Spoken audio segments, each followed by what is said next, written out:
प्रिय प्रतिभागियों, बीपीएससी परीक्षा की ताल ठोंकने वाले महारथियों, स्वागत है आपका अफसरनामा के दूसरे भाग के दूसरे सेगमेंट में। अफसरनामा का दूसरा भाग में हमने आपको बताया था कि अगर आपको ऑफिसर बनना है तो कुछ गुणों का विकास अपने अंदर कर लेना है, और उनमें हमने बताया था कि आपका मजबूत इच्छा शक्ति यानी स्ट्रॉन्ग विल पावर होना चाहिए, कठिन परिश्रम हार्ड वर्किंग करने के लिए आप तैयार रहिए, आपका तैयारी जो होना चाहिए वो सही दिशा में होना चाहिए, राइट डायरेक्शन में। फिर ये तैयारी जो होना चाहिए वो निरंतरता के साथ, कंसिस्टेंसी के साथ होनी चाहिए, और आपको अनुशासन में रहना है, रूटीन बनाकर पढ़ना है, और समर्पण चाहिए। और समर्पण के साथ यदि आप तैयारी करते हैं तो निश्चित तौर पर आपको सफलता मिलेगी। साथ ही मैंने यह भी बताया था कि सिविल सेवा परीक्षा क्रैक करना एक आर्ट है, और आर्ट ऑफ सक्सेस में हमने आपको बताया था कि सबसे पहले आपको स्ट्रेटजी प्लान करना चाहिए और अपने आसपास एक ऐसा इन्वायरमेंट क्रिएट करना चाहिए या फिर वैसे इन्वायरमेंट में शिफ्ट हो जाना चाहिए जहां लोग हमेशा कंपटीशन के बारे में सोचते हैं, सिविल सेवा के बारे में सोचते हैं, उसकी बात करते हैं, उसी को खाते पीते सोते जागते सब उसी का। तो उस इन्वायरमेंट में शिफ्ट हो जाइए, तो वहाँ आपको पॉजिटिविटी मिलेगी। और इसके बाद हमने बताया था कि आपको सिविल सेवा की तैयारी करने के लिए कंसेप्ट मजबूत करना होगा, और कंसेप्ट मजबूत करने के लिए समग्रता में अध्ययन जरूरी है।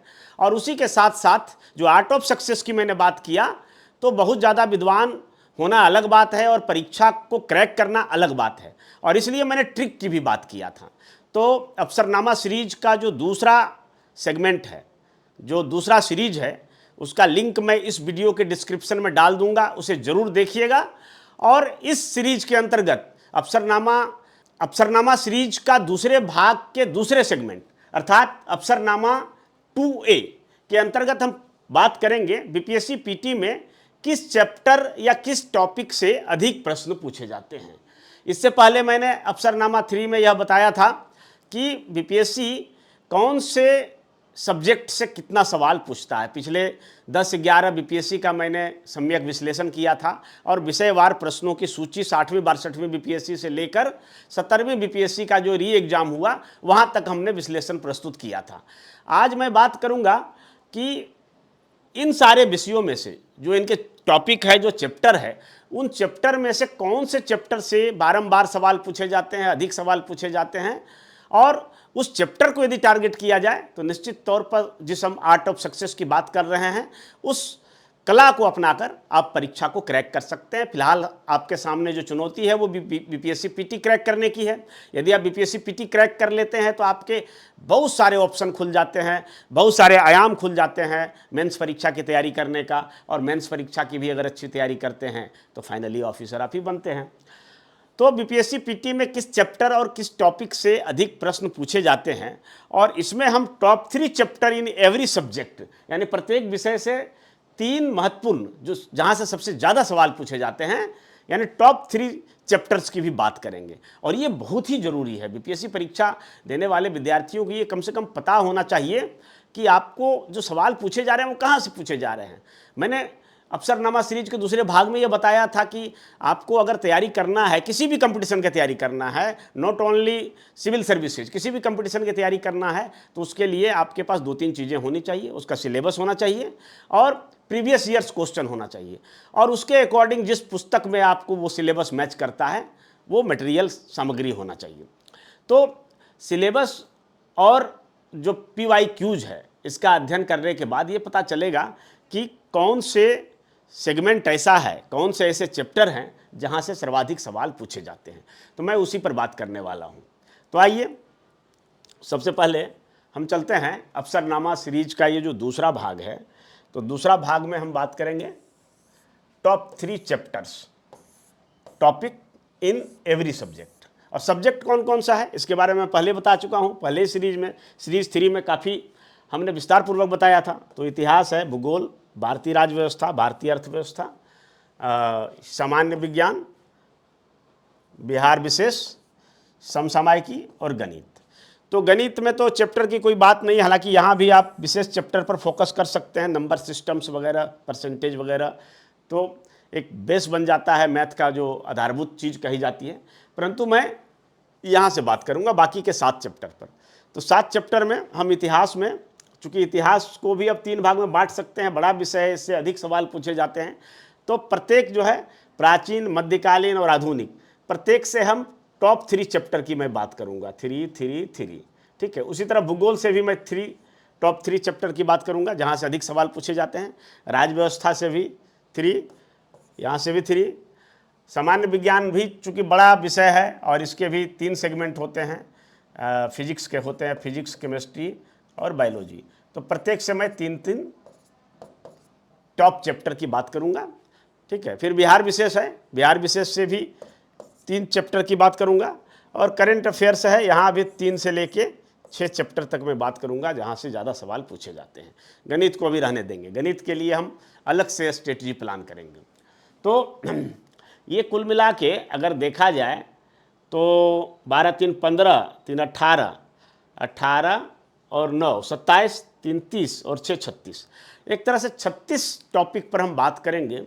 और मेरा जो आगे का क्लास होगा, अभी तो मार्गदर्शन वीडियो चल रहा है, एक तरह से गाइडेंस वाला प्रोग्राम चल रहा है, एक सीरीज और गाइडेंस का आएगा, उसके बाद मैं टॉपिक पर पढ़ाना शुरू करूंगा। तो इन्हीं टॉपिक से जो टॉप 3 टॉपिक है उसी टॉपिक पर हम क्लास आयोजित करेंगे, ताकि विद्यार्थियों को अंतिम समय में जो 40 दिन बच रहे हैं, इस 40 दिनों में मुकम्मल तैयारी हो सके और हमारे जो क्लास वीडियो है उससे कुछ फ़ायदा हो सके। तो चलिए हम बारी बारी से बात करते हैं। सबसे पहले चलते हैं हम इतिहास पर। तो इतिहास में इतिहास के भी 3 खंड हैं। तो सबसे पहला खंड जो है प्राचीन भारत है। तो प्राचीन भारत के बारे में ही बात कर लेते हैं कि टॉप 3 जो चैप्टर है वो कौन कौन से हैं। तो अगर बात करें तो पहला जो चैप्टर आता है जहाँ से सर्वाधिक सवाल पूछे जाते हैं और वो है मौर्य काल। अर्थात अगर मौर्य काल को बढ़िया से कंप्लीट कर लिया जाए तो आपका बीपीएससी में यहाँ से अच्छा नंबर मिल सकता है। अगर मौर्य काल की बात करें तो मौर्य काल में पिछले 10 बीपीएससी में 15 सवाल पूछे गए हैं। 10 बीपीएससी हमने कब से लिया है? तो ये आपका 60वीं 62वीं से लेकर 70वीं का जो री एग्ज़ाम हुआ है वहाँ तक हमने 10 बीपीएससी में से ये देखा कि किस चैप्टर से कितने कितने सवाल पूछे गए हैं। और उनमें से जो टॉप चैप्टर था, एक तरह से हॉट चैप्टर कह सकते हैं, तो हॉट चैप्टर से हमने देखा कि 10 बीपीएससी में, पिछले 10 बीपीएससी में 70वीं से अगर पीछे चले तो 60वीं 62वीं तक मौर्य काल से 15 सवाल पूछे गए हैं। तो ये सर्वाधिक टॉप चैप्टर है। अगर इसी तरह हम दूसरा चैप्टर की बात करें तो दूसरे चैप्टर में जो आता है वो आता है बौद्ध एवं जैन। तो बौद्ध एवं जैन जो कि एक तरह से धार्मिक जागरण था, धार्मिक जागरण का काल था। बौद्ध एवं जैन ये 6ठी शताब्दी ईस्वी पूर्व का काल था और ये द्वितीय नगरीकरण का काल भी कहा जाता है। तो बौद्ध और जैन टॉपिक से पिछले 10 बीपीएससी में कितने सवाल पूछे गए हैं? तो 11 सवाल पूछे गए हैं। 11 सवाल। ये प्राचीन भारत का टॉप 3 चैप्टर को मैं बात कर रहा हूँ और इन्हीं टॉप 3 चैप्टर पर मैं क्लास लेने का प्रयास करूँगा। 36 टॉपिक मैं जो आपको गिना रहा हूँ उनमें से कोशिश करूँगा कि कम से कम 18-20 टॉपिक पर आपको सारगर्भित क्लास आपको उपलब्ध कराऊँ, ठीक है। और उसके बाद अगर बात करें प्राचीन भारत में तीसरे नंबर पर, तो ये है उत्तर गुप्त काल। यानी गुप्त काल के बाद जो बिखराव देखने को मिलता है प्राचीन भारतीय इतिहास में, तो वहाँ से प्रश्न पूछे जाते हैं और वहाँ से पिछले 10 बीपीएससी में 10 सवाल पूछे गए हैं। तो ये प्राचीन इतिहास की बात हुई। अब अगर हम मध्यकालीन भारत की बात करें तो मध्यकालीन भारत में पिछले 10 बीपीएससी में, इतिहास के मध्यकालीन भारत में पिछले 10 बीपीएससी में अगर बात करें तो सल्तनत काल से अधिक सवाल पूछे गए हैं।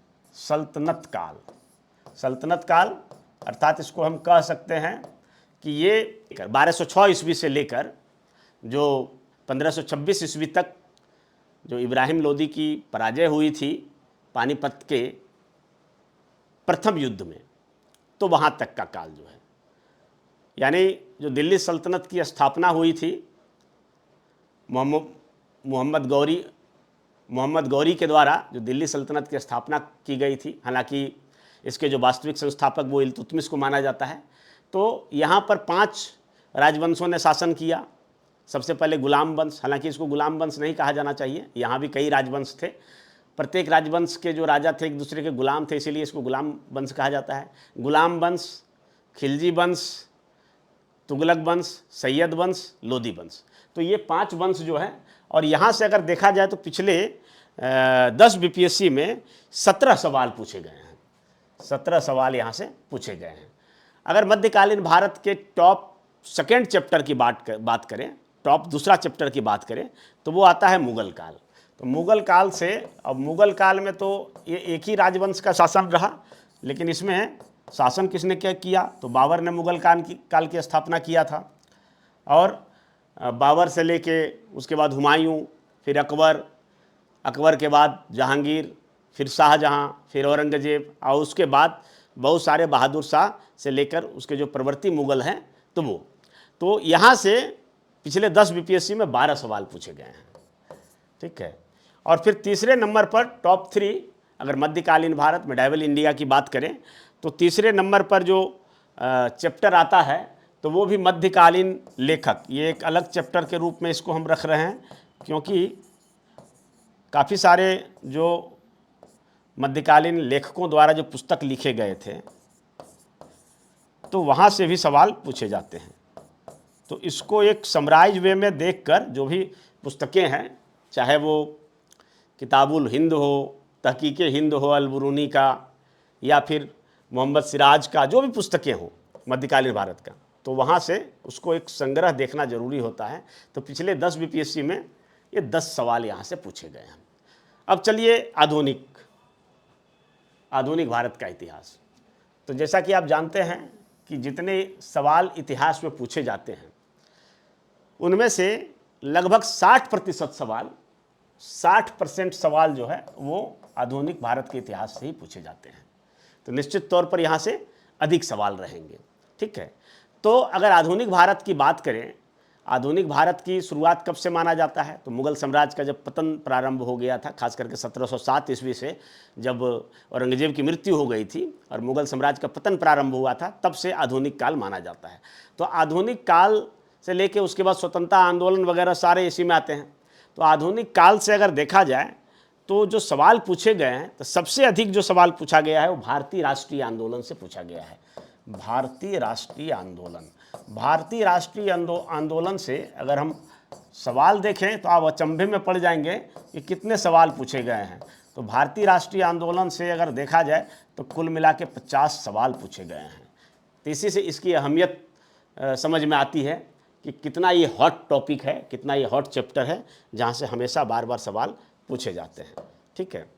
उसके बाद अगर बात करें दूसरा सब्जेक्ट का, तो विभिन्न प्रकार के जो आंदोलन काल में जो विभिन्न प्रकार की संस्थाएं और संगठन बने थे, विभिन्न संस्थाएं और संगठन जो बने थे, तो जैसे ब्रह्म समाज, आर्य समाज, तो इस प्रकार के जो संस्थाएं बने थे, तो वहाँ से भी काफ़ी सवाल पूछे जाते हैं।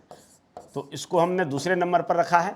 ये सारे संगठन और संस्थाओं का एक अगर लिस्ट बना के एक बार याद कर लिया जाए, कोड बना के या किसी भी तरीके से मेमोराइज कर लिया जाए, तो निश्चित तौर पर बीपीएससी में जो सवाल आएगा तो आपका छूटेगा नहीं, बिल्कुल जो है एकदम सटीक आंसर वहाँ से पता चलेगा। और ये आपका प्लस पॉइंट होता है, बोनस पॉइंट होता है, क्योंकि बहुत सारे कन्फ्यूजिंग सवाल होता है। लेकिन ऐसे ऑब्जेक्टिव टाइप का 1 लाइनर सवाल भी अगर आप गलती करते हैं तो आप कहीं ना कहीं पिछड़ते चले जाते हैं। इसलिए इन सब चीज़ों में गलती नहीं होना चाहिए। तो यहाँ से पिछले 10 बीपीएससी में 24 सवाल पूछे गए हैं, ठीक है। उसके बाद अगर तीसरा देखें, तीसरे नंबर पर देखें आधुनिक भारत से, तो तीसरा जो चैप्टर आता है वो प्रेस, पत्रकारिता और पुस्तक से, जो प्रेस का विकास हुआ, जो कई तरह के पत्रकारिता का उस समय दौर था, वर्नाकुलर प्रेस एक्ट लगाया गया। तो यहाँ से अगर देखा जाए तो कुल मिला के आपको 20 सवाल पूछे गए हैं पिछले 10 बीपीएससी में, यानी औसतन प्रत्येक बीपीएससी में 2 सवाल करके यहीं से आए हैं। तो ये 3 जो है टॉप है। हालांकि आधुनिक भारत चूँकि बहुत अधिक सवाल पूछता है तो यहाँ 3 तक ही सीमित नहीं रहना चाहिए, बल्कि चौथा और पांचवा भी देख लेते हैं।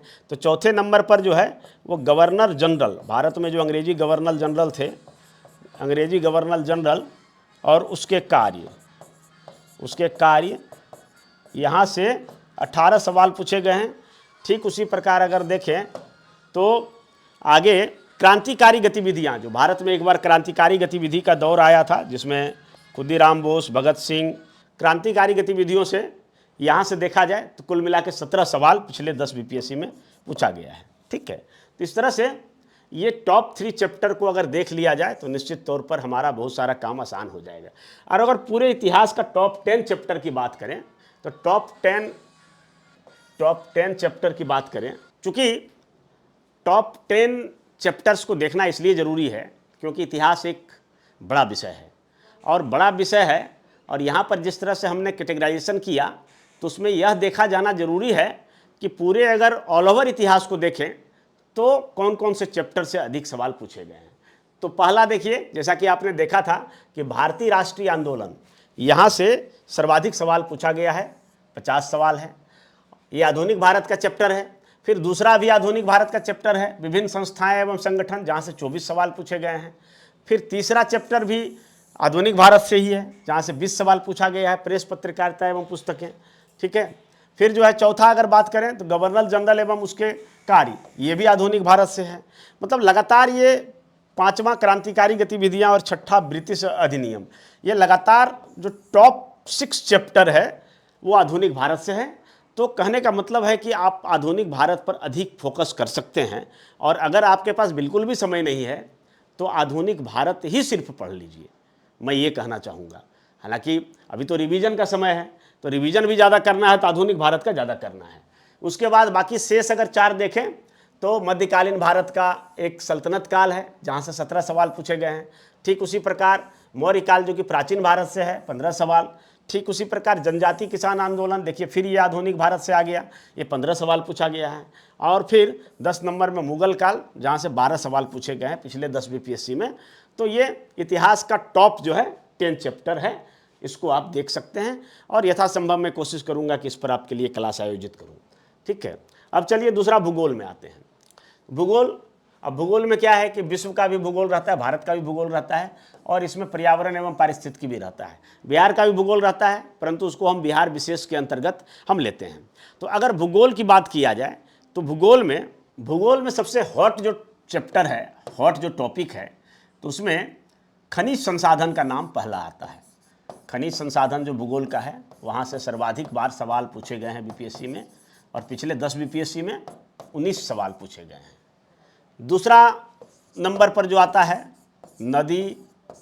नदियों पर बंधे बांध, नदियों के किनारे बसे नगर, यहाँ से पिछले 10 बीपीएससी में 18 सवाल पूछे गए हैं। फिर जो है तीसरे नंबर पर जनसंख्या भूगोल या फिर जनगणना, यहाँ से भी 18 सवाल पूछे गए हैं। तो ये टॉप 3 सब्जेक्ट है भूगोल से। 1-2 सब्जेक्ट और भी आप देख सकते हैं जिसका कि अध्ययन जरूरी है या जो आपके लिए आसान हो उसको कर सकते हैं। भूगोल से भी अच्छा खासा सवाल पूछा जाता है। अब चलिए बात करते हैं भारतीय राज्य व्यवस्था की। तो भारतीय राज्य व्यवस्था एवं संविधान की अगर बात करें तो यहाँ से पहला नंबर जो है जहाँ से सर्वाधिक सवाल राज्य व्यवस्था में पूछे गए हैं इंडियन पॉलिटी में, वो है भारतीय संविधान में जो अनुच्छेद है, भारतीय संविधान में जो अनुच्छेद है और जो अनुसूची है, अनुच्छेद, अनुसूची और जो संविधान संशोधन हुए हैं, कॉन्स्टिट्यूशनल जो अमेंडमेंट हुए हैं, तो ये भाग जो है, तो इनमें से 50 अनुच्छेद काफ़ी महत्वपूर्ण है। और अगर अनुसूची की बात करें तो 12 अनुसूची है, तो इसको याद कर लेना है, इसको दृष्टिपात कर लेना है। और जो महत्वपूर्ण संशोधन है 25 संशोधन के आसपास है जो काफ़ी महत्वपूर्ण है, तो उसको याद कर लेना है। इसके बारे में मैं आपको गाइड करूंगा आगे अगले क्लास में, जब मैं राज्य व्यवस्था क्लास लूँगा कि कौन कौन से महत्वपूर्ण अनुच्छेद हैं, कौन से महत्वपूर्ण अनुसूचियाँ हैं और कौन से महत्वपूर्ण संविधान संशोधन है जिसे कि बार बार बीपीएससी में या और अदर कंपटीशन में पूछा जाता है। तो इसको आप बढ़िया से देख लेंगे। तो यहाँ से पिछले 10 बीपीएससी को देखा जाए तो 24 सवाल पूछे गए हैं। बड़ी भारी सवाल यहाँ से पूछा जाता है, काफ़ी मात्रा में सवाल पूछा जाता है, और अगर आपकी तैयारी है तो निश्चित तौर पर यहाँ से आप सवाल का जवाब सहज रूप से दे सकेंगे। उसके बाद अगर दूसरा टॉपिक की बात करें, सेकेंड टॉपिक की बात करें, तो संसद या फिर विधायिका, संसद या विधायिका से कुल मिला के 18 सवाल पूछे गए हैं। तीसरे नंबर पर अगर हम देखें तो पंचायती राज, पंचायती राज जो टॉपिक है यहाँ से 13 सवाल पूछे गए हैं। और एक चौथा नंबर भी ले लेते हैं, उसको भी देखना काफ़ी ज़रूरी है। खास करके पॉलिटी में जो सवाल पूछा जाता है वो जो फेडरल नेचर के होते हैं, जिसमें संघात्मक ढांचा मौजूद रहता है, तो वहाँ से अधिक सवाल पूछा जाता है। तो राष्ट्रपति से 12 सवाल पूछे गए हैं। तो इस तरह से भारतीय राज्य व्यवस्था के टॉप 3 टॉपिक ये हुआ जिसको कि पढ़ लेना जरूरी है। अब भारतीय अर्थव्यवस्था की बात करते हैं। तो भारतीय अर्थव्यवस्था यूँ तो एक ऐसा सब्जेक्ट है जहाँ से थोड़ा कम प्रश्न पूछे जाते हैं बीपीएससी से, लेकिन कभी कभी ज़्यादा भी प्रश्न पूछ दिया जाता है। और सबसे बड़ी बात है कि इसकी तैयारी थोड़ा सा मुश्किल है, क्योंकि कई विद्यार्थियों का ये रहता है कि भाई मटेरियल नहीं मिलता है, कई बार इसके टीचर नहीं मिलते हैं। और आमतौर पर बीपीएससी वगैरह की तैयारी करने वाले सब नॉन इकोनॉमिक बैकग्राउंड से होते हैं, जिनका इकोनॉमिक्स एक सब्जेक्ट के रूप में नहीं होता है। तो फिर भी मैं सजेस्ट ये करना चाहूँगा कि कुछ मैं 3 टॉपिक बता रहा हूँ, उसको देख लेना है। तो अभी हालिया दिनों में जो सबसे हॉट टॉपिक रहा है इकोनॉमिक्स का, वो आर्थिक सर्वेक्षण रहा है। आर्थिक सर्वेक्षण से पिछले 10 बीपीएससी में ज़्यादा सवाल पूछे गए हैं। तो आर्थिक सर्वेक्षण विशेषकर ये जो केंद्र सरकार का सर्वेक्षण है और बिहार सरकार का सर्वेक्षण है, वहाँ से सवाल पूछे जाते हैं। तो आर्थिक सर्वेक्षण और बजट, यहाँ से जो सवाल पूछे गए हैं इकोनॉमिक्स से, तो कुल मिला के पिछले 10 बीपीएससी में 21 सवाल पूछे गए हैं। इकोनॉमिक्स में चूँकि लगभग अमूमन 8 से 10 सवाल रहते हैं, और उसमें से पिछले 10 बीपीएससी में 21 सवाल यहीं से पूछा गया है, यानी प्रत्येक बीपीएससी में 2 सवाल आर्थिक सर्वेक्षण और बजट से पूछा गया है। दूसरे नंबर का अगर हॉट टॉपिक की बात करें तो दूसरा जो है वो योजना आयोग और नीति, यानी जो भारत में जो आयोजना है, आयोजना या आर्थिक नियोजन जिसे कहते हैं, तो इसके अंतर्गत क्या है, तो पहले योजना आयोग था, योजना आयोग, और उसके बाद अभी क्या है, तो अभी नीति आयोग है। तो नीति आयोग, तो इस चैप्टर से दूसरे नंबर पर इसको हम रखते हैं, क्योंकि यहाँ से उसके बाद जो आर्थिक सर्वेक्षण है उसके बाद सर्वाधिक सवाल पूछे गए हैं। और कितने सवाल पूछे गए हैं, तो 15 सवाल पूछे गए हैं 60वीं 62वीं बीपीएससी से लेके 70वीं री एग्जाम तक। और तीसरे नंबर की अगर बात करें तो तीसरे नंबर पर जो टॉपिक है वो मुद्रा एवं बैंकिंग है, जहाँ से कि 11 सवाल पूछे गए हैं। मुद्रा एवं बैंकिंग, यहाँ से 11 सवाल पूछे गए हैं। यूँ तो इकोनॉमिक्स में बहुत कम ही टॉपिक है, 12-15 टॉपिक है जिसको पढ़ना है, सारे इंपॉर्टेंट है, कहीं से भी सवाल हो सकते हैं, परंतु ये जो 3 टॉपिक है उसको प्रमुखता से पढ़ा जाना चाहिए। और निश्चित तौर पर अगर इसको आप पढ़ लेते हैं तो यहाँ से सवाल नहीं छूटेगा। चलिए अब सामान्य विज्ञान की बात करते हैं। तो जैसा कि आप जानते हैं कि सामान्य विज्ञान भी 3 भाग में हम इसको बांट सकते हैं, हालांकि मुख्य रूप से इसको 2 ही भाग में बांट सकते हैं। सामान्य विज्ञान को हम पहले 2 भाग में बांटेंगे, एक तो है फिजिकल साइंस, एक फिजिकल साइंस है, और दूसरा है biological science. Biological science, physical science और बायोलॉजिकल साइंस। तो फिजिकल साइंस के भी फिर 2 भाग हैं, पहला है फिजिक्स और दूसरा है केमिस्ट्री। और बायोलॉजिकल साइंस में मेनली जीव विज्ञान है, हालांकि इसको भी 2 भाग में अगर बांटना चाहें तो बांट सकते हैं, जंतु विज्ञान और वनस्पति विज्ञान। तो सबसे पहले हम भौतिक विज्ञान को देखते हैं कि जो फिजिक्स है, फिजिक्स से कितने सवाल पूछे जाते हैं।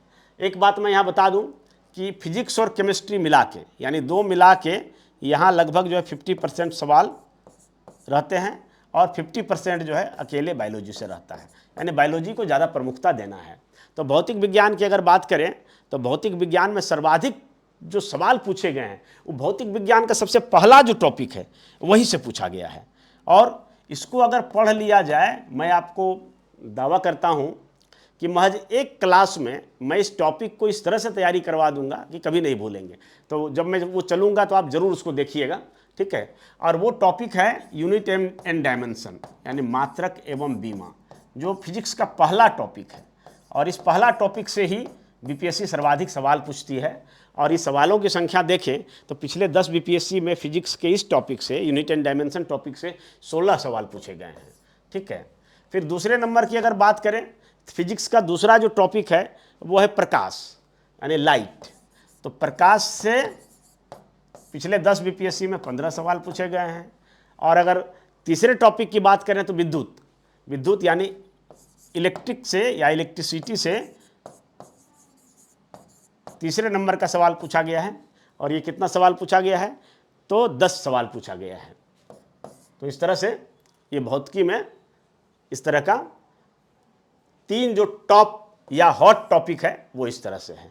अब आइए रसायन की बात करते हैं, रसायन विज्ञान यानी केमिस्ट्री की बात करते हैं। और केमिस्ट्री में भी अगर हम टॉप जो टॉपिक की बात करें तो वो इस प्रकार से होगा। पहला जो टॉपिक होगा वो होगा महत्वपूर्ण रासायनिक यौगिक, है ना। महत्वपूर्ण जो रासायनिक है, चाहे वो सल्फ्यूरिक अम्ल हो या सिनेवार हो या सोडियम क्लोराइड हो, या ऐसे जो मानव के लिए, मानव जीवन के लिए जो महत्वपूर्ण केमिकल कंपाउंड है, वहाँ से सवाल पूछे जाते हैं।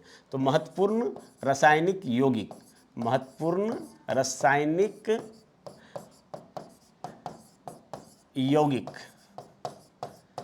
Important chemical compound. यहाँ से कितने सवाल पूछे गए हैं पिछले 10 बीपीएससी में?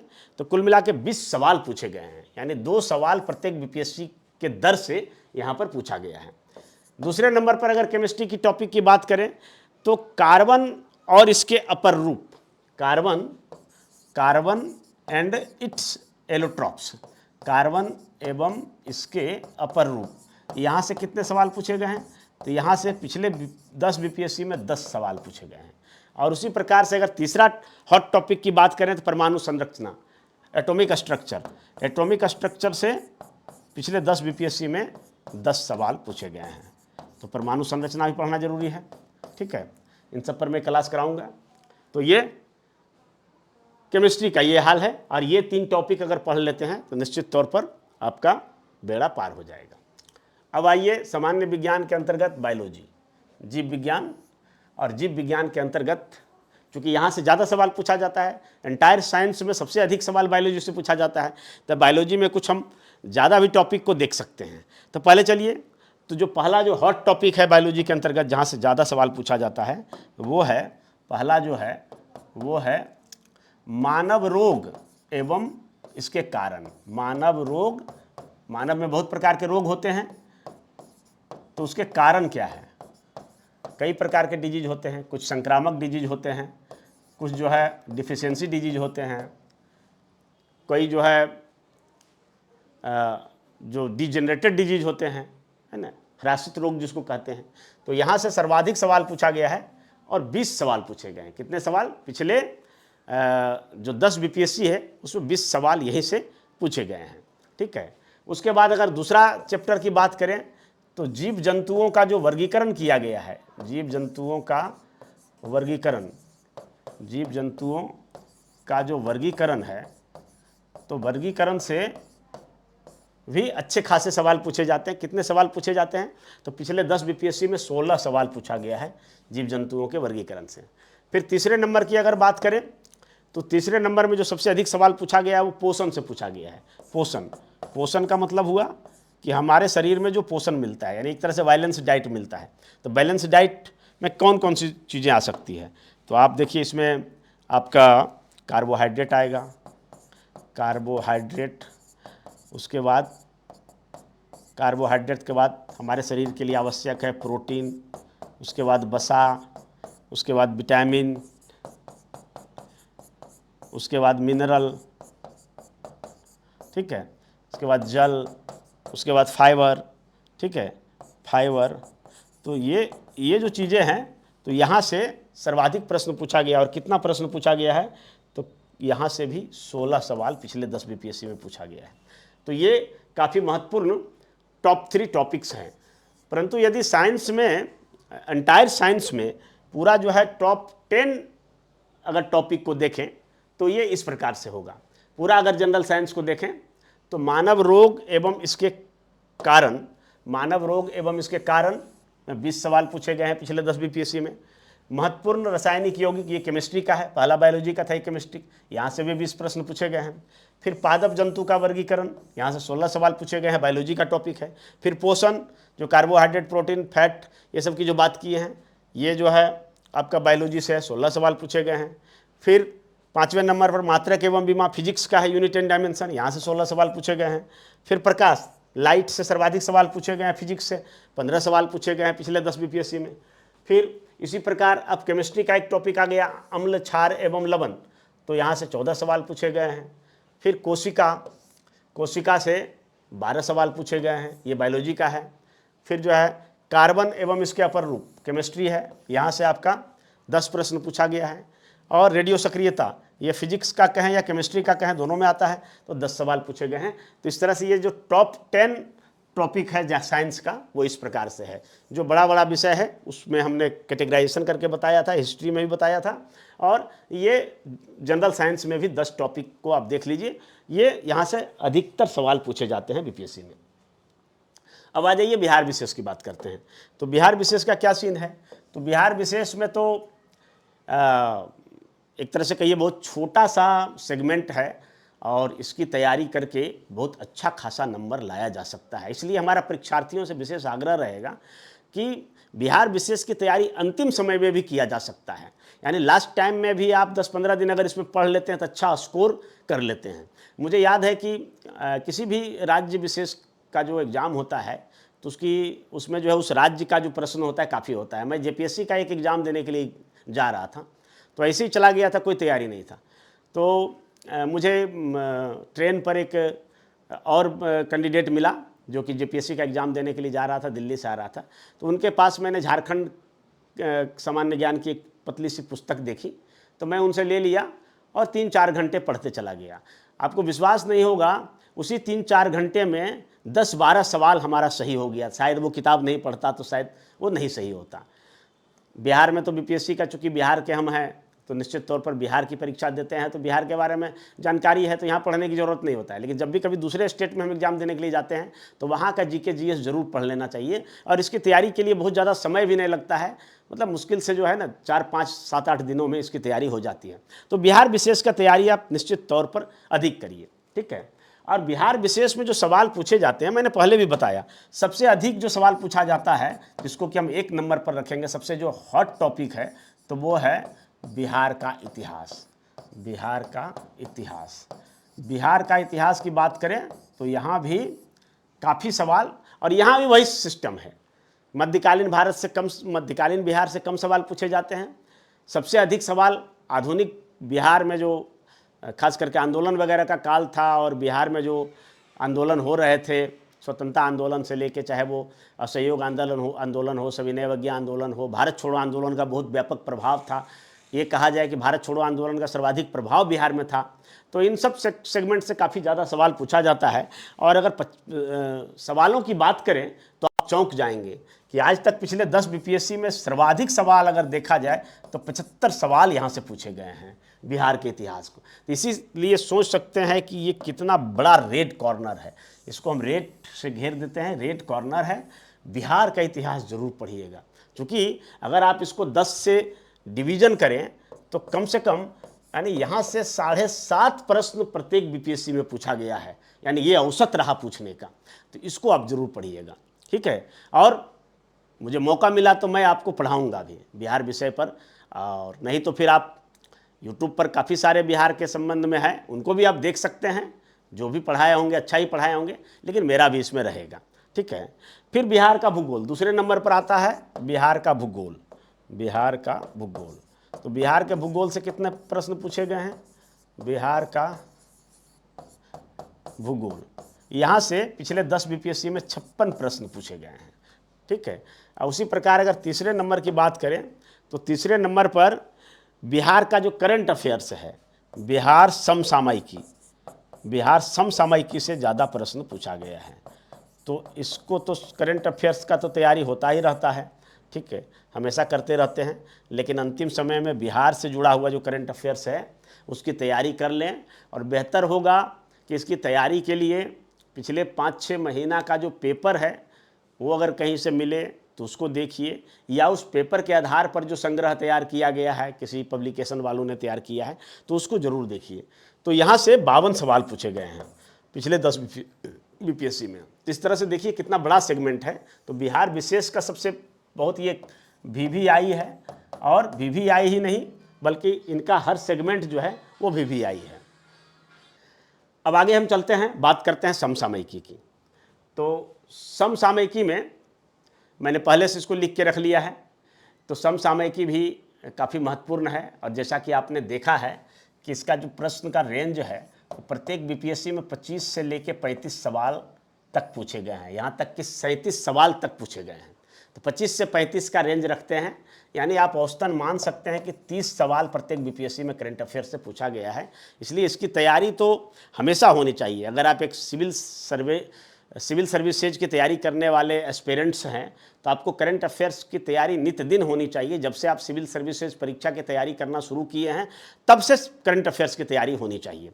और रोज़ाना आपको पेपर पढ़ना चाहिए, मैगजीन पढ़ना चाहिए, समाचारों को देखना चाहिए, उसका विश्लेषण करना चाहिए, उसको याद रखने के लिए आपको एक अपना नोट्स बना के रखना चाहिए, है ना। तो ये सब काम करना चाहिए।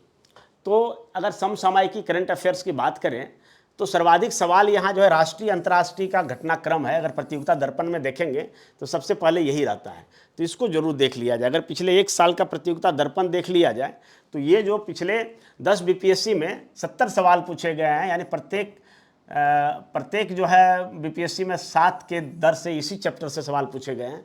तो इसको देखना काफ़ी ज़रूरी होता है। और ये अगर आपने करंट की तैयारी अब तक नहीं किया है तो मैं आपको सलाह दूंगा कि जो प्रतियोगिता दर्पण के पिछले 12-14 महीने के जो इशूज हैं उसको देख लिया जाना चाहिए, या फिर प्रतियोगिता दर्पण का जो ईयर बुक आता है उसको ले लेना चाहिए। वहाँ से आपकी तैयारी मुकम्मल हो जाएगी। हालांकि प्रतियोगिता दर्पण मैगजीन ठीक रहेगा, सबसे अच्छा वो रहेगा, उसमें काफ़ी विस्तार से रहता है, तो इसको देखना चाहिए। ठीक है। उसके बाद दूसरे नंबर पर अगर बात करें तो योजनाएं एवं कार्यक्रम, यहाँ से 38 सवाल पूछे गए हैं पिछले 10 बीपीएससी में। फिर खेल कूद को ले लीजिए तो यहाँ से 30 सवाल पूछे गए हैं पिछले 10 बीपीएससी में। उसी प्रकार महत्वपूर्ण सम्मेलन, राष्ट्रीय एवं अंतर्राष्ट्रीय स्तर पर जो महत्वपूर्ण सम्मेलन होते हैं वहाँ से 27 सवाल पूछे गए हैं। फिर जो है प्रमुख नियुक्तियाँ, राष्ट्रीय अंतर्राष्ट्रीय स्तर पर जो प्रमुख नियुक्तियाँ हुआ है, अपॉइंटमेंट हुआ है, वहाँ से 26 सवाल पूछा गया है। और विभिन्न प्रकार के पुरस्कार और सम्मान, वहाँ से 21 सवाल पूछा गया है पिछले 10 बीपीएससी में। ठीक है। तो ये टॉप 3 था, ये टॉप 3 चैप्टर्स है, तो ये टॉप 3 जरूर पढ़ना चाहिए। हालांकि करंट तो पूरा महत्वपूर्ण है, तो सारा का सारा करंट पढ़िए और हर क्षेत्र में निगाह बना के रखिए। और करंट की तैयारी आप कर ही रहे होंगे, कोई एक दिन में होने वाली है नहीं, तो अभी थोड़ा सा इसको काफ़ी कॉन्शसनेस के साथ किया जाना चाहिए। और करंट अफेयर्स का सारा जो पिछले साल भर का घटनाक्रम है उसको ज़रूर दृष्टिपात करना चाहिए, उसको अपने ध्यान में ज़रूर लाना चाहिए, उसके लिए नोट्स बनाना चाहिए। अभी पिछले कई दिनों से आप तैयारी में लगे हुए होंगे, लेकिन आगे का जो 40 दिन है वो काफ़ी क्रूशियल है। आप तैयार रहिए और ये जो टॉपिक की हमने बात किया है इसके अनुसार से इसको प्राथमिकता देते हुए अगर आप तैयारी करेंगे निश्चित तौर पर बात बन जाएगा। अब इसमें से ये 7 चैप्टर था, 7 सब्जेक्ट का जो है चैप्टर था, तो 7 या 21 और इतिहास में 2 चैप्टर अधिक और जनरल साइंस में 2 चैप्टर अधिक, यानी कुल मिला के हो जाता है 25 चैप्टर। तो 25 महत्वपूर्ण चैप्टर की बात किया और कुछ सब्सिडरी चैप्टर की भी बात किया। तो इस तरह से अगर हम चलें तो कुल मिला के हमें पढ़ना कितना है, तो इतिहास में आप 10 चैप्टर पढ़ लीजिए। जो हमने 10 चैप्टर की बात किया उस 10 चैप्टर को आप ज़रूर पढ़िए। ठीक है। अगर मौका मिले तो उससे थोड़ा ज़्यादा पढ़िए, परंतु हमेशा ये याद रखिए कि पिछला जो हमारा क्लास वीडियो था अफसरनामा 2, उसमें हमने सेलेक्टिव अप्रोच की बात किया था। और उसी सेलेक्टिव अप्रोच को असली जामा पहुंचाने के लिए आज हमें ये उसी सीरीज का दूसरा वीडियो बनाना पड़ा, क्योंकि एक वीडियो काफ़ी लंबा हो जाता और उतना लोग 2 घंटे तक किसी वीडियो को देखना संभव नहीं है। इसीलिए उस वीडियो को हमने ब्रेक कर दिया और अफसरनामा सीरीज का दूसरा वीडियो को 2 भाग में हमने बांट दिया। पहला अफसरनामा दूसरा, और दूसरा जो था वो अफसरनामा 2A। तो ये अफसरनामा सीरीज दूसरा का ही दूसरा भाग है। तो इसमें आप देखिए कि जो सेलेक्टिव अप्रोच जो आपको मैंने बताया था कि कोई भी सिविल सर्विसेज की तैयारी करने वाले जो एस्पिरेंट्स हैं वो अपने सिलेबस का अगर 60% पढ़ लेता है बढ़िया से और इसका रिवीजन कर लेता है, इसका स्टडी कर लेता है, इसका रिवीजन कर लेता है, इसका नोट्स बना लेता है, तो निश्चित तौर पर उसको ऑफिसर बनने से कोई नहीं रोक पाएगा, चाहे वो बीपीएससी की तैयारी हो या यूपीएससी की तैयारी हो। ठीक है। तो उसी प्रकार अगर भूगोल से बात करें तो भूगोल से जो टॉप 5 चैप्टर है उसको पढ़ लिया जाए, राज्य व्यवस्था से टॉप 5 चैप्टर पढ़ लिया जाए, अर्थव्यवस्था से भी टॉप 5 चैप्टर, थोड़ा मैंने 1-2 चैप्टर करके बढ़ा दिया ठीक है। हालांकि हमने टॉप 3 की बात किया था, परंतु 1-2 चैप्टर करके बढ़ा दिया, ठीक है। सामान्य विज्ञान से 10 चैप्टर पढ़ लिया जाए, बिहार विशेष से 5 चैप्टर पढ़ लिया जाए, और करंट अफेयर्स के लिए मैं बात नहीं करूंगा, एक करंट अफेयर्स में चैप्टर्स की बहुत भरमार है, लेकिन सामान्य तौर पर यहाँ भी हम 10 चैप्टर की बात करेंगे कि 10 चैप्टर यानी 10 जो सेगमेंट है उसका देख लिया जाए। तो कुल मिला के अगर हम देखें तो कितना होता है, यानी 50 होता है, ठीक है। 50 और आपके पास दिन बचे हैं 40 दिन में 50 चैप्टर, बहुत नाइंसाफ़ी है, लेकिन क्या कीजिएगा, करना पड़ेगा। 40 दिन में 50 टॉपिक कैसे पढ़ेंगे, ठीक है। यही तो मैनेजमेंट है, मिनिमम इनपुट मैक्सिमम आउटपुट। कम से कम लागत से आप अधिक से अधिक यूजफुल सामानों को बना सकते हैं, कम से कम सामान में अधिक से अधिक संतुष्टि प्राप्त करते हैं, यही तो मैनेजमेंट है। तो अगर आप स्ट्रेटजी बना लिए और मैनेजमेंट के साथ पढ़ रहे हैं, रूटीन के साथ पढ़ रहे हैं, डिसिप्लिन के साथ पढ़ रहे हैं, तो मुझे नहीं लगता है कि ये काफ़ी मुश्किल चीज़ है ना। चूँकि आप ये 40 को ब्रेक कर दीजिए कितना, 2 भाग में, यानी 2 भाग में आधा आधा करके हम बात करें तो हमने जैसा कि कहा था कि पिछले वीडियो में हमने बताया था कि आपको क्या रणनीति बनाना है पढ़ने का। तो पढ़ने का रणनीति आपको बनाना है, आप देख लीजिए 10 + 8 + 6, ये सबसे न्यूनतम है, इतना तो कम से कम करना चाहिए। यानी 10 घंटा क्या करना है, पढ़ना है, 8 घंटा सोना है और 6 घंटा अन्य कार्य करना है। तो 10 घंटा जो समय है और 40 दिन आपके पास है, तो इसको 5-5 भाग में कर दीजिए, और 5 घंटा में एक टॉपिक तो आसानी से पढ़ा ही जा सकता है। अब पढ़ने का भी समय नहीं है, रिवीजन करना है, ठीक है। पढ़ने का समय खत्म हो गया, बहुत कम नया टॉपिक को ही पढ़ना है अब, ठीक है। कुछ दिन के बाद तो वो भी नहीं पढ़ना है, जब 1 महीना बच जाएगा एग्जाम में तो नया टॉपिक को नहीं पढ़ना है, सिर्फ रिवीजन करना है और प्रैक्टिस करना है। तो कुल मिला के आपके पास कितने हो जाते हैं, 80 हो जाते हैं। 30-80 में से आप 30 जो है 30 दिन आप लगा लेते हैं प्रैक्टिस के लिए, ये प्रैक्टिस के लिए लगा लेते हैं। तो बाकी जो 50 है, तो ये 50 5 घंटे में, 50 5 घंटे में, है ना, इसको भी एक दिन ही मान लेते हैं। बहुत सारे लोग जो 5 घंटा भी नहीं पढ़ते हैं, तो इसी को हमने 10 घंटा बना के 2 बार में कन्वर्ट कर दिया, 2 भाग में तोड़ दिया। तो ये 50 जो 5 घंटा है, तो इसमें हम 50 टॉपिक को तो पढ़ ही सकते हैं, उसका रिवीजन तो कर ही सकते हैं। तो ये असंभव नहीं है, ठीक है। असंभव कुछ भी नहीं है, आप जो चाहेंगे वही होगा, बशर्ते कि आपके अंदर उन गुणों का होना चाहिए, उन गुणों का विकास कर लेना चाहिए कि आपके अंदर मजबूत इच्छा शक्ति होना चाहिए, ठीक है। आपके अंदर वो जिद होना चाहिए, जुनून होना चाहिए, लगन होना चाहिए, अनुशासन होना चाहिए, समर्पण होना चाहिए, निश्चित तौर पर आप ऑफिसर बनेंगे। तो चलिए आप तैयारी कीजिए, आपकी सफलता के सफ़र में हम सफ़र बन के हमेशा साथ रहेंगे। इन्हीं शुभकामनाओं के साथ मैं आपसे विदा लेता हूं, और जल्द ही अफसरनामा सीरीज का 4था भाग यानी अफसरनामा 4 लेकर हम हाजिर होंगे।